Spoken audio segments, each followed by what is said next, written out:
ہوا اور آخرت میں تو عذاب کا مستحق ہوگا۔ آج کائنات اس بات کے اوپر یکجا نہیں ہے، اسی لیے تصور عذاب ہے۔ رسول نے ارشاد فرما دیا کہ اے علی، اگر کائنات تمہاری محبت کے اوپر جمع ہو جاتی، تمہاری ولایت کا اقرار کر لیتی، تو اللہ جہنم کو خلق ہی نہ کرتا۔ یعنی عذاب کا تصور جب ہی ہے کہ جب کہ انکار امامت ہو۔ اگر انکار امامت نہ ہو تو اللہ سوائے نعمتوں کے علاوہ آپ کو کچھ عطا کرنے کے لیے نہیں۔ تو اب اگر نعمتوں سے مستفید ہونا ہے اور اپنے زندگی کو بہتر بنانا ہے تو در امامت پر آ کر ان کی اتباع کر کے اپنی زندگی کو اس طرح سے سنوار لیں کہ جیسے کربلا والوں نے آپ کے سامنے مثالی ثبوت پیش کر دیا۔ آج جو کچھ کربلا والوں کی عزت ہے وہ اسی سبب سے ہے کہ در امامت کو نہیں چھوڑا۔ امام کہتے رہے کہ یہ ہمارے خون کے پیاسے ہیں، تم چاہو تو جا سکتے ہو، لیکن جو صاحبان معرفت تھے انہوں نے امام کی اس بات کے اوپر امامت کو چھوڑا نہیں، بلکہ اپنی جان قربان کر کے ہی اپنی منزل کو حاصل کیا۔ آج یہی واقعہ کربلا سے ہمیں یہ درس ملتا ہے کہ اگر ہم بھی اپنی زندگی امامت کی اتباع میں گزاریں گے تو یقیناً کامیاب رہیں گے۔ اور مولا کائنات علی ابن ابی طالب علیہ السلام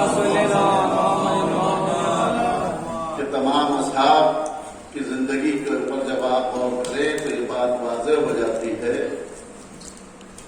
کہ کس طریقے سے انہیں آج تک اور روز قیامت تک عزت اور عظمت ملتی چلی آ رہی ہے، چاہے وہ جناب ابو ذر ہوں، چاہے عیسی بن عمار ہوں، چاہے حجر ابن عدی ہوں۔ طویل فہرست ہے کہ جنہوں نے اپنی زندگی امامت کے اوپر قربان کر دی۔ تو آج ان کے مزارات چمک رہے ہیں اور ہم اور آپ یہ خواہش رکھتے ہیں کہ ان کی زیارت ہمیں نصیب ہو جائے۔ انسان اس دنیا میں آیا ہے چند روز کے لیے اور اس کے بعد وہ ختم ہو جائے گا، اور جب وہ ختم ہو جائے گا تو اس کا ذکر باقی نہیں رہے گا۔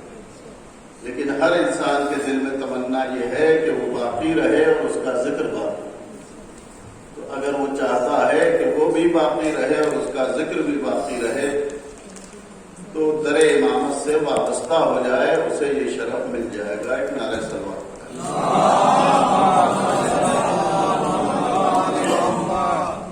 لیکن افسوس کا مقام یہ ہے کہ اللہ نے جسے عقل دی تھی وہی مخلوق سب سے زیادہ مولا کائنات کی مخالفت میں اپنی عقل آرائی کرتی ہوئی نظر آتی ہے۔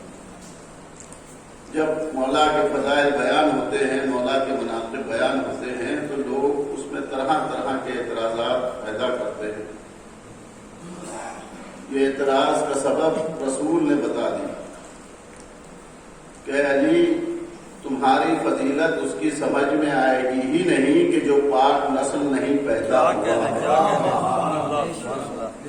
اب جو بھی مخالفت مولا کائنات یا امام معصومین کرتا ہوا نظر آ جائے تو سمجھ لیجئے کہ وہ نجس ہے، اور جب نجس ہے تو نجاست سے دور رہنے کا ہمیں حکم ہے۔ تو ایسے لوگوں سے نہ بحث کی ضرورت ہے، نہ ان سے کلام کی ضرورت ہے، نہ ان سے سلام کی ضرورت ہے۔ آج لوگ اس بات کے لیے کوشاں ہیں کہ آپ متحد ہو جائیں اور سارے مسلمان ایک پلیٹ فارم پہ آ جائیں، تو بڑی طاقت، بڑی قوت اسلام کو مل جائے۔ یہ نظریہ ہمارے سامنے پیش کیا جا رہا ہے، لیکن رسول اپنی زندگی ہی میں اس نظریے کی رد پیش کر گئے۔ تو ہمارے لیے رسول کی سیرت نمونہ عمل ہے، دنیا کی فکر اور نظریہ نہیں۔ رسول نے بتا دیا کہ میں دیکھ رہا ہوں کہ میرے بعد 73 فرقے ہو جائیں گے اور صرف ایک ناجی ہوگا۔ تو جنہیں رسول جہنمی کہہ گئے ہوں ان سے متحد ہو کے ہم کیا کریں؟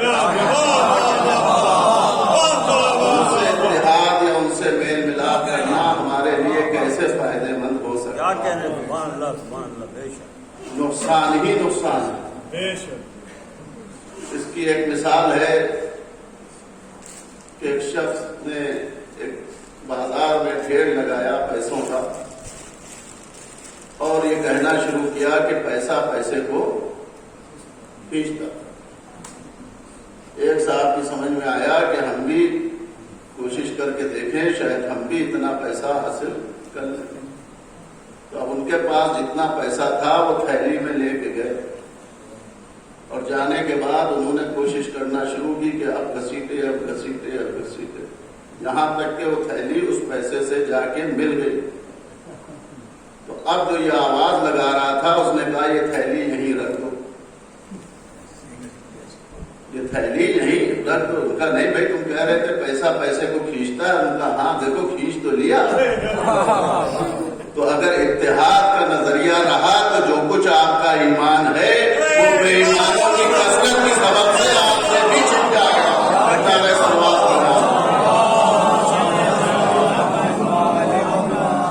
اس لیے زندگی میں ایسے فریب دینے والوں کی باتوں میں نہ آئیں. فریب دینے والے شروع سے فریب دے رہے ہیں اور ان میں سب سے زیادہ فریب دینے والا جس کا اعلان قرآن کر رہا ہے وہ شیطان. قرآن کہہ رہا ہے کہ شیطان تمہارا کھلا دشمن ہے, اس سے ہوشیار رہو. اب شیطان سے مفر کیسے ملے گا اور شیطان سے بچت کیسے ہوگی یہ دیکھنا ہو تو حسین ٹیکری یا در حسین پر آ جائیے, دکھائی دے جائے گا کہ جو بھی شیطان دوسرے کے اوپر لوگ جادو اور سحر کے ذریعے سے مسلط کرتے ہیں وہ اگر کہیں بے بس نظر آتے ہیں تو وہ در حسین ہے.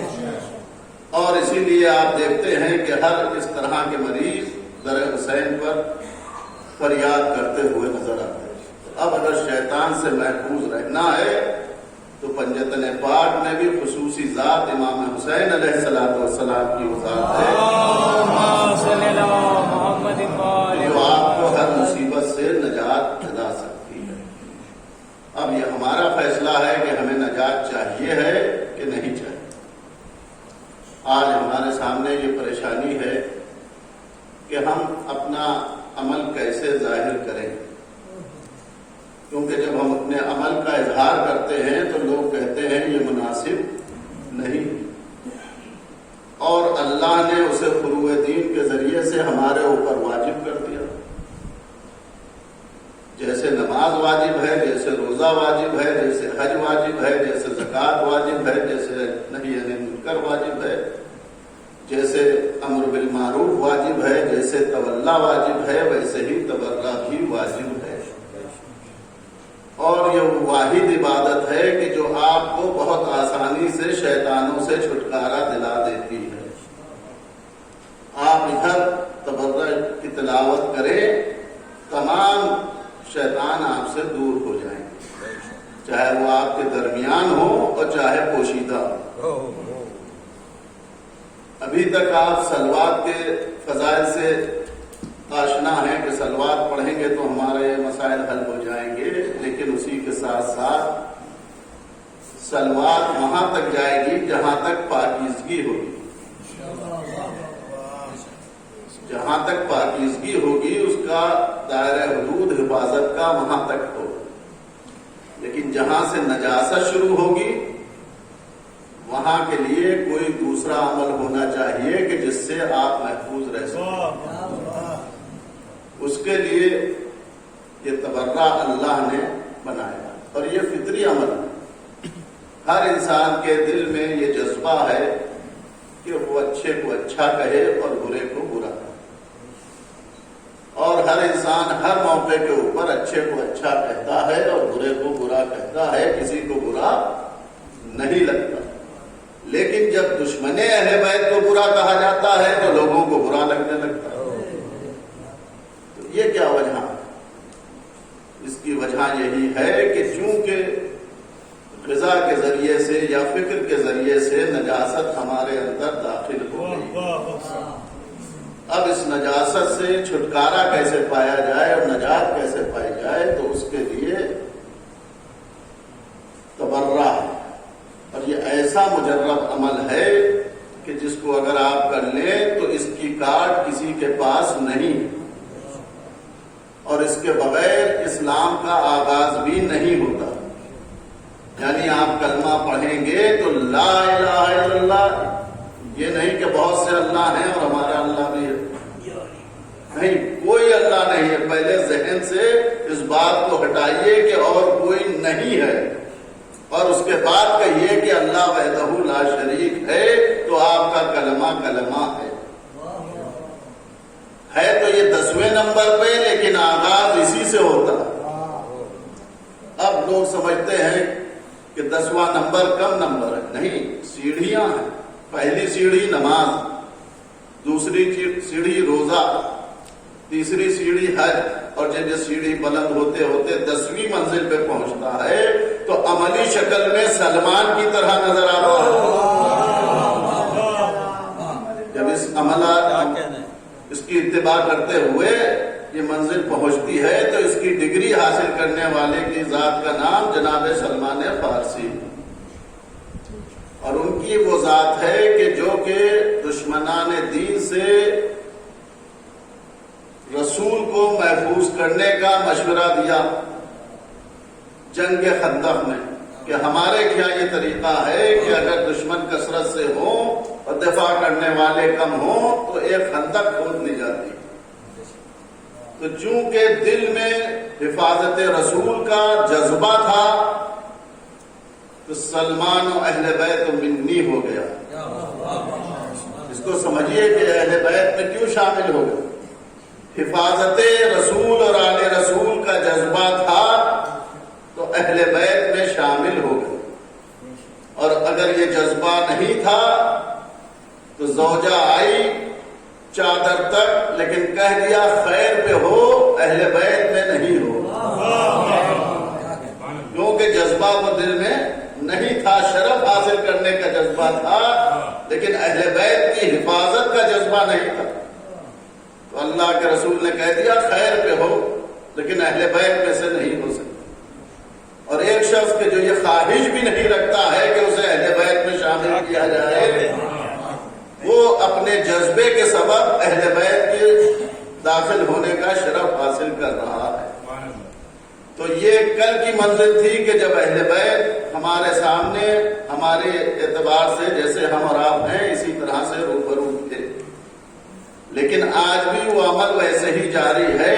اہل بیت کی فرد جناب امام زمان علیہ الصلوۃ والسلام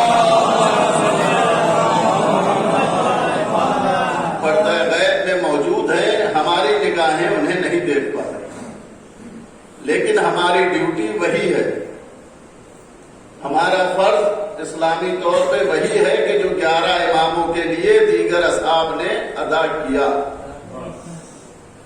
اور جس سے کلمہ پڑھنے کے باوجود برات کرنے کا حکم ہے وہ ہے ناصبی۔ ناصبی اسے کہتے ہیں کہ جو اہل بیت سے دشمنی رکھتا ہو، اس کے ساتھ معاملت کرنا حرام ہے، اس کے ساتھ رشتہ کرنا حرام ہے، اس سے گفتگو کرنا حرام ہے۔ تو بس اسی اصول کو سمجھ لیجئے، اور یہ اصول کوئی ایسا نہیں کہ بہت دور جو ڈھونڈنے جانا، آپ کے ہر گھر میں تحفۃ العوام موجود ہے، اور اس میں یہ لکھا ہوا ہے کہ ناصبی سے کوئی تعلق نہ رکھے، کوئی معاملت نہ کرے۔ اب جو اپنے علم کا دعویٰ کرتے ہیں وہ اتنی سی بات کو بھی نہیں سمجھتے کہ جس کے لیے حکم یہ ہے کہ اس سے کوئی معاملت نہ کی جائے، لوگ اس سے اتحاد اسٹیج پہ کرتے ہوئے نظر آتے ہیں۔ تو اب جو جدھر جھکتا ہے انہی طرف کا سمجھا جاتا ہے۔ الیکشن ہوتے ہیں، جو جس کے اسٹیج پہ نظر آتا ہے وہ اس پارٹی کا سمجھا جاتا ہے، بعد میں چاہے جتنا انکار کرے ہارنے کے بعد، لیکن جو فیصلہ کر لیا میدان عمل میں اس کو چھڑا نہیں سکتا۔ تو اب جب گفتگو حق اہل بیت کی ہوتی ہے تو لوگ پریشان ہوتے ہیں، اور یہ صرف و صرف اس لیے ہوتے ہیں کہ لالچ دل میں سمائی ہوئی، مال کی لالچ کے سبب ایمان رخصت ہو جاتا ہے۔ اور ہم اور آپ بھی اتنا ہی کمائیں کہ جتنے میں ایمان باقی رہے. پیسہ وبال جان ہے، نہ رسول نے تعریف کی نہ کسی امام نے تعریف کی پیسے کی. بلکہ اگر پوچھا گیا کہ مال بہتر ہے کہ علم، تو علم کی تعریف کرتے ہوئے نظر آئے، مال کی مذمت کرتے ہوئے نظر آئے. مال کے لیے اتنا ہی ارشاد فرمایا کہ مال اگر سخاوت کے ساتھ ہے تو بہتر ہے. اور مالدار یہ سمجھتا ہے کہ جتنی کنجوسی کریں گے ہم اتنے بڑے مالدار ہو جائیں گے. اور کنجوسی ہے رزق، اور رزق اہل بیت تک پہنچ نہیں سکتا. جب آپ کے دل میں کنجوسی کا رزق موجود ہے تو اہل بیت کی محبت آپ کے دل میں رہ نہیں سکتی. اور یہی وجہ ہے کہ ایک شخص مولا کائنات کے پاس آیا کہ مولا بہت تنگ دست ہو چکا ہوں، قرضے میں ڈوبا ہوا ہوں، مجھے کچھ مال و دولت چاہیے. تو مولا نے کہا کہ کتنی چاہیے؟ اس نے اپنی حاجت رکھی تو مولا نے کہا ٹھیک ہے، تمہیں جتنی دولت چاہیے ہے میں دینے کے لیے تیار ہوں، لیکن ایک شرط، ہماری محبت یہاں رکھ دو. مولا کہہ رہے ہیں کہ کوئی کسی مولوی کی گفتگو نہیں ہے کہ اگر مال و دولت چاہیے ہے تو پھر ہماری محبت کا دعویٰ نہ کرو. آپ جس کو دولت سمجھتے ہیں اس کو انسان ہاتھ کا میل سمجھتا. دولت ہے اصل میں محبت اہل بیت. اس سے بڑی دولت نہ اللہ نے بنائی ہے اور نہ کبھی بننے والی ہے. کیونکہ جب آپ اہل بیت کے فضائل سنیں تو یہ بات واضح ہو جاتی ہے کہ جو دولت کے طلبگار آئے مولا نے انہیں دولت دی، لیکن ان کا ایمان اتنا پختہ تھا کہ وہ نہیں بہک سکتے تھے. اور آپ یہ سنتے ہیں کہ جناب مسلم نے آپ سے یہ کہا کہ آپ کی دعوت کی، اور دعوت کرنے کے بعد کہا کہ مولا ہمارا خرچ پورا نہیں ہوتا، ہمارے وظیفے میں کچھ اضافہ فرما. جب بیت المال تھا مولا کے پاس تو مولا نے کہا کہ دیکھو تم یہ بات جو کہہ رہے ہو یہ مناسب نہیں. تمہارے مال میں اتنا زیادہ تھا کہ تم نے آج میری دعوت کی، تمہارے خرچ سے اتنا زیادہ تھا تمہارے پاس کہ آج تم نے میری دعوت کی. اور پھر چراغ کی طرف اشارہ کیا کہ اس میں ہاتھ ڈالو تو کہا کہ جل جائے گا. کہا کہ تم چاہتے ہو کیا میں بھی ایسے ہی جہنم کی آگ سے تکلیف ہوں؟ یہ ہے اصول مولا کائنات بیت المال کے لیے. جب فضائل سخاوت مولا کائنات بیان ہوتے ہیں تو لوگ اسے پیش کرتے ہیں. تو یہ اصول ہے بیت المال کے لیے. لیکن جو علی کا مال ہے اس میں سے وہ کتنا عطا کر دیں گے اس میں کسی کو اختیار نہیں. اور چنانچہ جب آپ نے اپنے مال میں سے عطا کیا، ایک شخص نے کہا کہ ہمیں روٹی چاہیے. مولا نے قمبر سے کہا اسے روٹی دو. کہا کہ اونٹ پہ ہے، کہا اونٹ دے دو. کہا قطار میں ہے، کہا قطار دے دو. قمبر گھبرا کے ڈوری چھوڑ دیتے ہیں اور کہتے ہیں کہ لے بھائی جا. وہ کہتا ہم نے روٹی مانگی تھی، رسی تھوڑی مانگی، نابینا. لیکن اس واقعے میں بھی یہ راز پوشیدہ ہے کہ مولا کائنات نے ایک بھوکے تک روٹی پہنچانے میں تاخیر نہ ہونے پائے، اس لیے اتنی سخاوت کا مظاہرہ کیا کہ تم تعویل نہ پیش کرو کہ یہاں ہے اور وہاں ہے اور تاخیر ہوگی. جیسے ممکن ہو فوراً اس تک پہنچا دو. یہ ہے مولا کائنات کا عمل. تو جو ایسا عمل کر رہا ہو اس کی محبت کے بعد کوئی انسان اپنی پریشانی بیان کرتا ہوا نظر آئے تو مجھے یقین نہیں آتا یا تو محبت نہیں ہے، یقین کی منزل نہیں ہے. اگر یقین کی منزل ہو تو آپ کی پریشانی کچھ نہیں ہے، آپ دوسروں کی پریشانی حل کر سکتے ہیں. اور آپ دیکھتے ہیں کہ تمام یہ اولیاء نے خدا جو ہیں یہ لوگوں کی حاجتیں پوری کر رہے ہیں، اور لوگ جاتے ہیں ان کے مزار پہ اور ان کی حاجتیں پوری ہو جاتی. تو کیوں پوری ہو جاتی؟ ان کی کی زندگی کا عمل صرف یہی تھا کہ علی علی کرتے ہوئے انہوں نے اپنی جان قربان کر دی نام مولائے کائنات کا ورد کرتے ہوئے. تو اتنی مثالیں موجود ہیں، اس کے باوجود اگر یقین نہ آئے تو پھر اس میں حیرت کی بات ہے کہ یا تو عقل ہی نہیں ہے، اور اگر عقل ہے تو یہ بات سمجھ میں کیوں نہیں آتی کہ اگر کائنات پہ بادشاہی کرنا ہے تو در علی پہ سجدہ ریز ہو جائیے، اور علی کی محبت اگر آپ کے سینے میں آ گئی تو پھر کائنات میں آپ بادشاہی کرتے ہوئے نظر آئیں گے. اور یہی وجہ ہے کہ جو در علی سے وابستہ ہو جاتے ہیں وہ کسی کے سامنے ہاتھ نہیں پھیلاتے. ایک شخص نے مولائے کائنات سے کہا کہ آپ عطا کرتے ہیں لیکن ایک خاتم کا ہی گزرا ہے، وہ 40 دروں سے عطا کرتا تھا. اب مولا کی عطا کے آپ سمجھیں، ایک بادشاہ نے ایک ایسا محل بنوایا کہ جس میں 40 در تھے، اور 40 در پہ وہی شخص جب جاتا تھا تو اسے دیتا تھا. یہ معیار سخاوت دنیا کا ہے. اور مولانا سے جب یہ بیان کیا گیا تو آپ نے بتایا کہ ایک ہی در پہ کیوں نہ اتنا دے دیا کہ اسے بعد میں دوسرے در پہ جانے کی حاجت ہو. تو در در کی ٹھوکروں سے بچنا ہو تو علی کے در پر آ جائیے.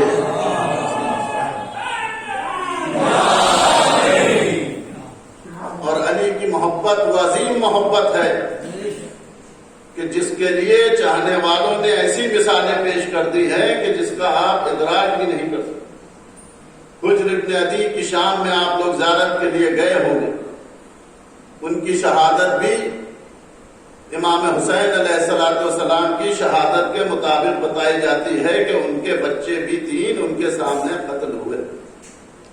معاویہ نے مولائے کائنات کی محبت کے الزام میں حجر ابن عدی کو بلایا اور پوچھا کیا تم علی سے محبت کرتے ہو؟ تو کوئی چیو چرا نہیں کی. کہا ہاں بے شک. کہا پھر تم قتل کیے جاؤ گے؟ کہا کوئی مسئلہ نہیں. کہا کہ پہلے تمہارے بچوں کو قتل کریں کہ تم کو؟ کہا نہیں، میرے سامنے میرے بچوں کو قتل کرو. اور جب وہ قتل ہو گئے تو اس نے پوچھا کیسے بات ہو؟ اپنے سامنے خود نہیں قتل ہوئے، اپنے بچوں کو قتل کرا دیا. کہا کہ میں نے اطمینان حاصل کر لیا کہ اب میری نسل میں کوئی عداوت علی میں زندہ نہیں ہے. شاید یہ ہمارے قتل کے سبب سے ڈر کے تمہارے ظلم کی وجہ سے اپنے بیان کو بدل دیتے، اس لیے میں نے اپنے سامنے اپنے بچوں کو قتل کروا کے اطمینان حاصل کر لیا کہ ہماری نسل میں یہ نجاست شامل نہیں ہو سکے. تو ایسے علی کے چاہنے والے ہوتے ہیں، اپنی اولاد کو یہ نہیں چاہتے کہ وہ خدا نہ کرے زمانے کے ڈر سے کہیں راستہ بدل دے. تو جب اس معیار پہ انسان پہنچتا ہے تب مولائے کائنات کا چاہنے والا ہوتا ہے، تب اسے شیعہ کہا جاتا ہے. شیعہ کا مطلب یہ ہے کہ جب جان قربان کرنے کا جذبہ ہو اور جان قربان کر دے تو شیعہ. اور ولایت امیر المومنین کے یہ اختیار ہیں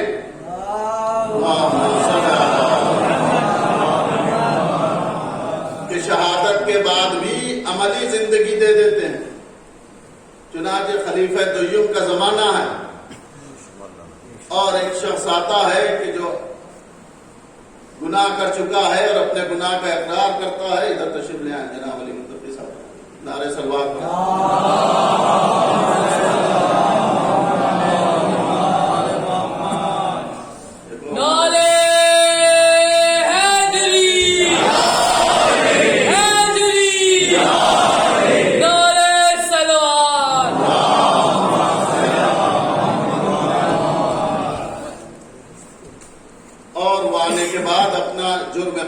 لیتا ہے اور اس پہ حد جاری کرنے کا حکم ہو جاتا ہے. اس سے پوچھا جاتا ہے کوئی آخری خواہش؟ کہاں پانی پینا چاہتا ہوں. پانی آتا وہ ہاتھ میں لینے کے بعد خلیفہ وقت سے وعدہ لیتا ہے کہ جب تک کہ میں یہ پانی پی نہیں لوں گا تو مجھے قتل نہیں کرے گا، یہ وعدہ کر. عہد کر اس سے عہد لے لیا، اور جیسے ہی خلیفہ نے عہد کر لیا ویسے ہی اس نے اور کہا کہ تجھ سے یہ بات طے ہو گئی ہے کہ جب تک کہ یہ پانی نہ پی لوں گا اس وقت